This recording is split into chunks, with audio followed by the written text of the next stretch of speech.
Welcome to the European Parliamentary Research Service podcasts. Heavy trucks and buses are a major source of air pollution in cities. But the European Commission has come up with ambitious new CO₂ emissions targets for heavy-duty vehicles as part of its efforts to decarbonise the transport sector and reach the EU's climate objectives. Stay with us. We all want to be able to move around in a more sustainable way. Yet transport is the only sector where emissions have continued to grow. Emissions from heavy-duty vehicles such as trucks and buses have grown by 29% since 1990, accounting for over a quarter of road transport CO₂ emissions. Mainly because we've been putting more of them on the roads.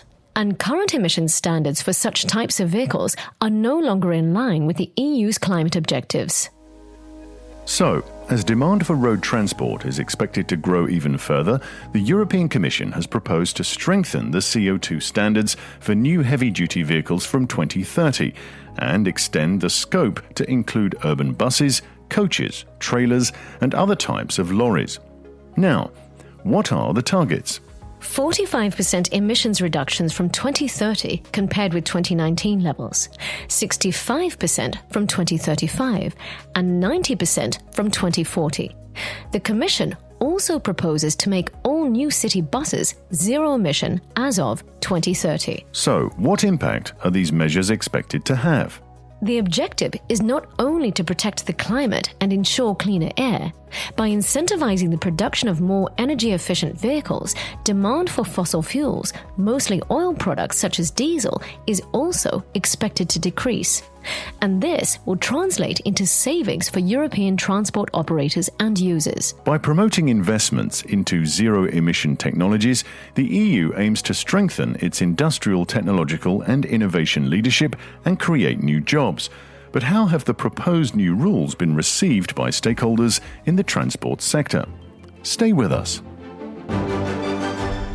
While welcoming the general aim, the automotive industry believes the targets and timelines are too ambitious and warns that more investments need to be channeled into zero-emission vehicles and into the necessary recharging and refueling infrastructure if these targets are to be met.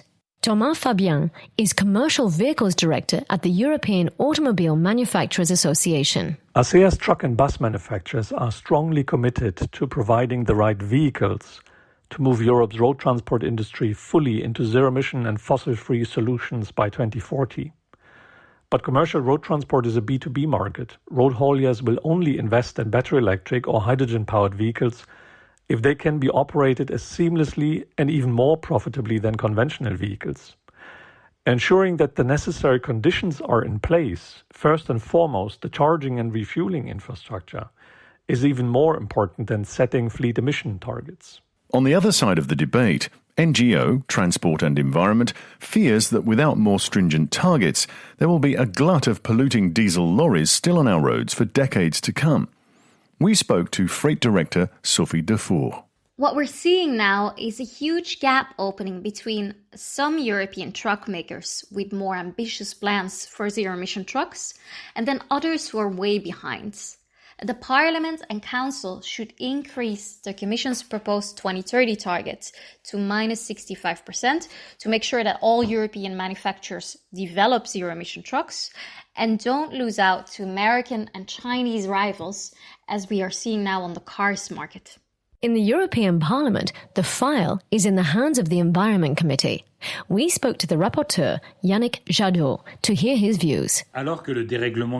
As climate change accelerates, as air pollution kills hundreds of thousands of Europeans every year, it's essential that the heavy-duty vehicles sector, 30% of emissions generated by transport, is held fully accountable. That's why we have to strive for zero carbon emissions by 2040 for all trucks and buses. It's essential for the climate, for our health, but also for the competitiveness and leadership of European manufacturers. They're ready for it. It's up to the European Union to take the necessary steps to make it happen.